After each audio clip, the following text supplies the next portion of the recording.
Hello everyone, hello class, welcome back. Today's an exciting day because we're gonna make something completely from scratch. You don't need to buy a pattern, we're gonna make our own pattern. You don't really need anything except for your hands, some fabric, and a sewing machine. You need a few more things than that. But today we're gonna make this wrap skirt.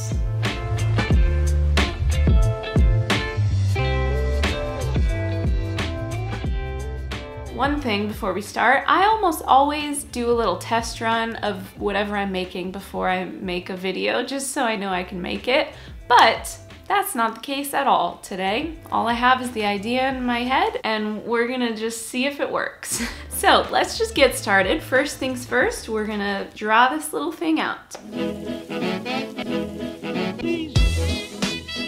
All right, here we go. The front of the skirt will have this cute little slanted edge and a bow, and the back will look like a normal skirt, and we'll have two 4-inch darts. We're gonna call this front panel 1, front panel 2, and the back panel. It's also gonna have a 2-inch waistband and a little opening right here for the tie to go through. So when you open the skirt up, it should look something like this. So the waistband turns into the ties at the top. All right, next we have to take just a few measurements of our body since we're drawing a pattern. So first we're gonna take our waist measurement. How do we find our waist? 2 inches above the belly button. Someone once told me that I have an unusually high belly button, and that felt like the weirdest insult that I've ever gotten, but I never forgot it. I'll always remember. Now we're taking our hip measurement, which is the widest part of your hips. All right, and the last measurement we need is from our waist down to our mid-thigh, or wherever you want the skirt to end. All right, we got our measurements. 1, 2, 3.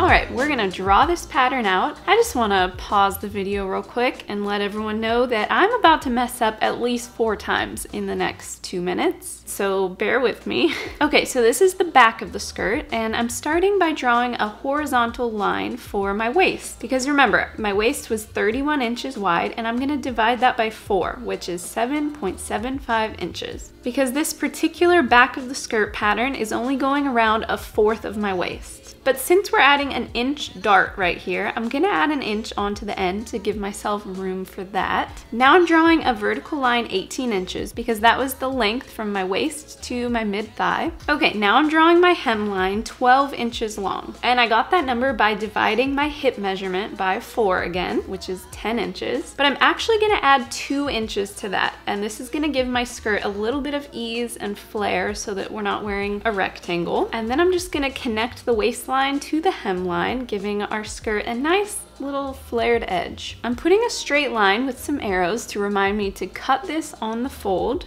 I'm also adding a dart here, 4 inches long and 3 inches in from my center back. And then I'm gonna make marks 1/2 inch on each side of the line, and these will be my dart legs. And the very last thing we have to do is add our 1-inch hem allowance on the bottom and 1/2 inch seam allowance on the side and the top. Now I'll label it and cut it out. Okay, now for skirt panel 1. So I'm gonna divide my waist by 2 this time, and that's because this piece of the skirt is gonna cover 1/2 of my waist instead of just 1/4, which is 15.5 inches. But then I'm gonna subtract 2 inches from that, making 13.5 inches. Because if you look at the skirt, it ties a few inches in from the side seam. All right, now I'm making my 18-inch line from my waist to the hem, and this is precisely the point where I messed up. Instead of drawing a slanted edge to match the back of the skirt, I drew a vertical line. But somehow, by God's grace, this skirt still ended up working in the end. All right, moving on. I'm drawing my hemline 8.5 inches wide. And this is because I wanted the skirt to only cover like 1/2 of my leg. But if you wanted to cover more, then just make this line a little bit longer. All right, now I'm just connecting my points. And if you're thinking to yourself, Jessica, is your pattern backwards? Yes. Yes, it is. I'm gonna fix that later, but until then, I'm gonna add my hem allowance and my seam allowance to the other side and the top. Now I'll label it and draw a vertical line for my grain line. And if you notice something is very wrong with this grain line that I drew, then you are one step ahead of me. All right, and we're on our last piece. I originally thought this piece needed to be a perfect rectangle for some reason, so I'm drawing my normal 15.5-inch waistline, and then I'm drawing my 18-inch lines down both sides. Now I'm gonna add my hem allowance and my seam allowance. Last, I'm drawing my grain line. And you can pretty much ignore everything I just did here because it was all wrong. All right, the last thing we have to do for the pattern is figure out the waistband length, because remember, the waistband turns into the ties. So we're just gonna use this string and get a measurement. Okay, so my tie would hang here. It would go around the waist. Oh, and then there would be an opening right here. So it would go through that opening, and then it would come around, back around the waist, and then it would tie. I think it would tie. Now I'm gonna cut it. All right, now we got our waistband measurement. And it goes a little something like...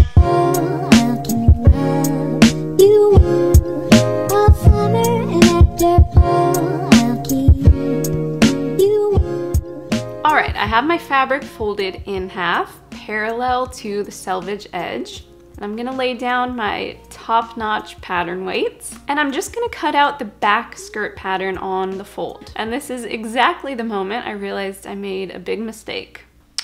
Guys, we have a slight issue. Don't panic, but we have an issue. I don't know how I did it, but I cut the front sides of my skirt the wrong direction. The slant is going the wrong way, the seam allowance is on the wrong side, so it's basically flipped. It needs to be this way. But this is fixable. I'm just gonna cut the pattern with the fabric facing wrong side up. Then it would be flip-flopped. Or you could just flip your pattern upside down. That works too. Wow. All right, moving on. Okay, so my total waistband and tie measurement needs to be 54 inches long when folded in half, but my fabric is not wide enough for that, so I cut my pieces in two. So I'm making one shorter tie that's 24.5 inches long by 5 inches wide, and a longer tie that's 29.5 inches long by 5 inches wide. Now I'm folding the straps in half to get a perfectly symmetrical slant, and I'll do that for both sides. Guys, mistakes were made.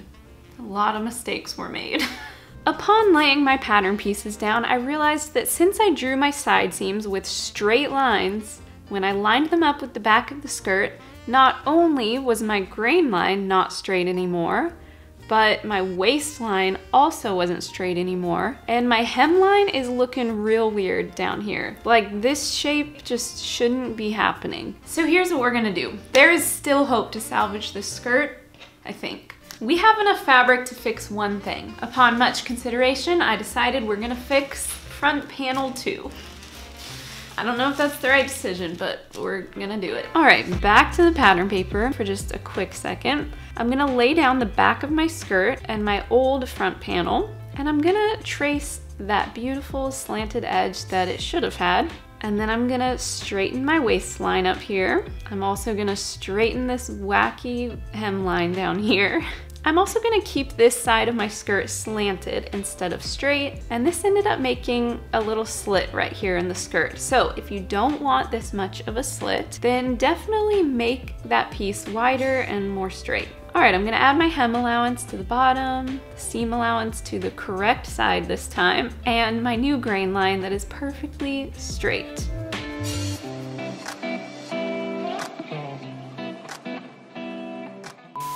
It's a miracle, we made it to the sewing machine. I'm using my good old Singer talent. I'm turning my stitch to a straight stitch. My length is almost always 2.5. My width is 0. And my tension is a 2, but this depends on your fabric. All right, starting with the darts, the easiest part. I'm gonna start by tracing the lines onto the wrong side of my fabric. I'm gonna straighten my lines with a ruler, and I'll do that to both sides. Now I'm gonna pinch those lines, lining up my dart legs, and I'm gonna pin it. And then I'm just gonna sew along these pinned edges.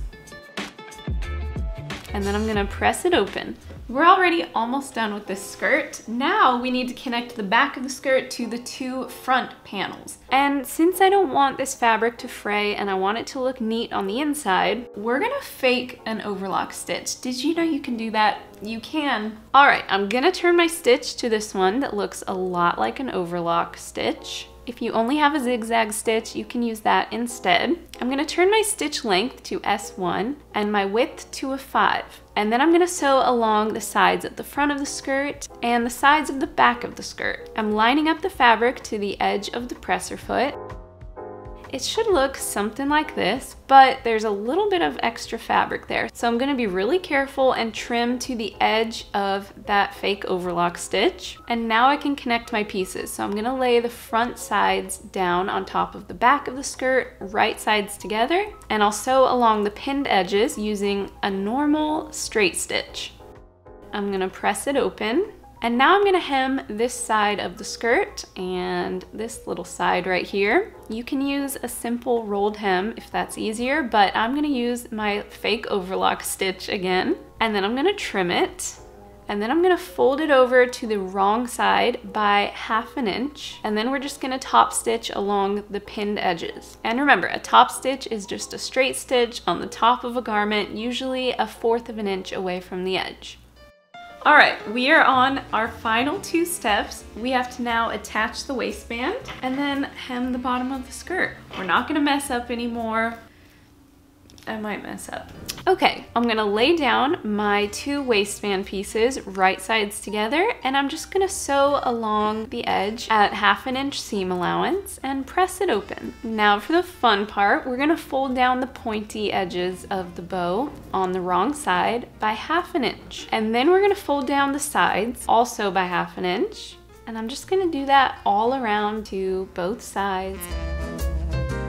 Now we're folding the waistband in half, hot dog style, and pressing it down. And then I'm trying it on to figure out where the waistband turns into the ties. And I put little pins there. And we're gonna attach the waistband by opening up what we just pressed, lining up that pin to the edge, and I'm gonna pin it to the wrong side of the skirt.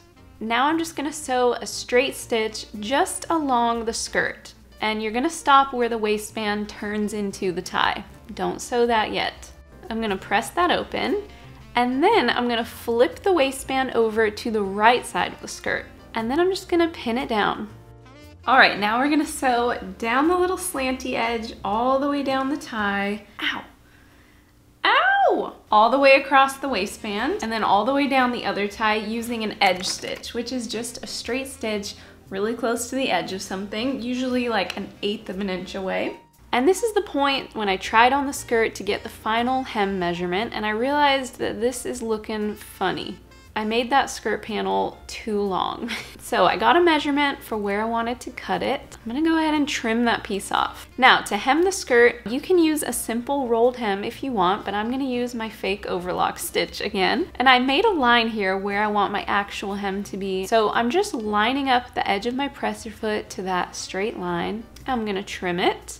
And again, I'm folding it down by 1/2 inch, and then we're just gonna top stitch that down.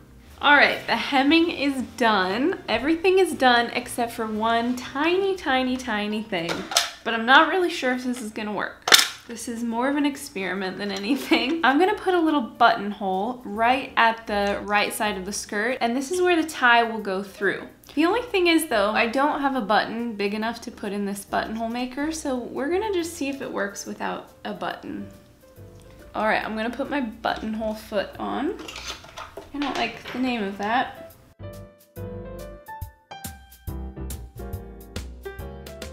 Oh my gosh, it works. Who knew you can use a buttonholer without a button? You can. All right, the last thing I'm gonna do is take my little seam ripper and rip the inside of this buttonhole. Ooh. Okay. Ow. What if I accidentally put this on the wrong side of the skirt? That is something I would do. All right, it's done, it's done, it's done. We got another project done. Look at this beauty. I'm gonna go put it on and show you what it looks like.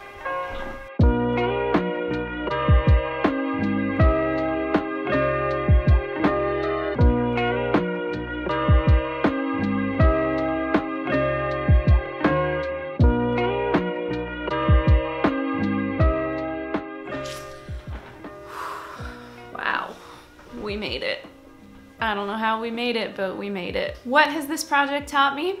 That I am not very good at pattern making, that I need to cut things on the grain line, not to draw my patterns backwards, and to keep doing test runs before I make videos. But I hope you had fun. I hope you were able to learn from some of my dumb mistakes. And as always, if you make this at home, I would love to see it. DM me on Instagram. I'd love to answer any questions you might have. And yeah, I hope you're having a beautiful day wherever you're at. Keep on sewing, wash your hands, call your grandma and tell her you love her. Bye!